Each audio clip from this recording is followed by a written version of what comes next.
America's journey through international politics has been a triumph of faith over experience. Since the time America entered the arena of world politics in 1917, it has been so preponderant in strength and so convinced of the rightness of its ideals that this century's major international agreements have been embodiments of American values. From the League of Nations and the Kellogg-Briand Pact to the United Nations Charter and the Helsinki Final Act. The collapse of Soviet communism marked the intellectual vindication of American ideals and, ironically, brought America face to face with the kind of world it had been seeking to escape throughout its history. In the emerging international order, nationalism has gained a new lease on life. Nations have pursued self-interest more frequently than high-minded principle, and have competed more than they have cooperated. There is little evidence to suggest that this age-old mode of behavior has changed, or that it is likely to change in the decades ahead.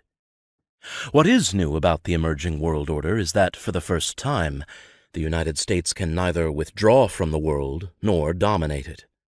America cannot change the way it has perceived its role throughout its history, nor should it want to.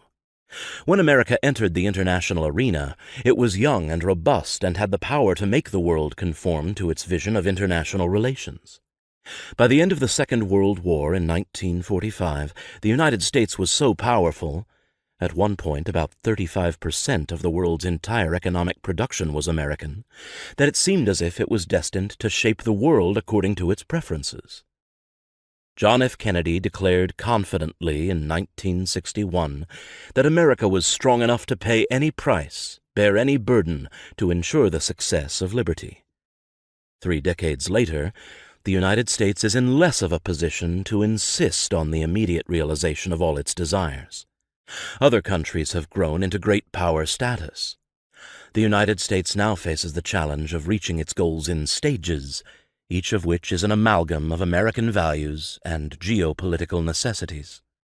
One of the new necessities is that a world comprising several states of comparable strength must base its order on some concept of equilibrium, an idea with which the United States has never felt comfortable.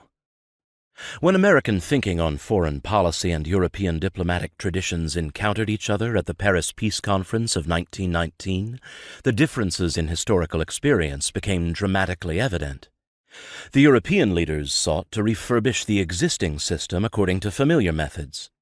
The American peacemakers believed that the Great War had resulted not from intractable geopolitical conflicts, but from flawed European practices.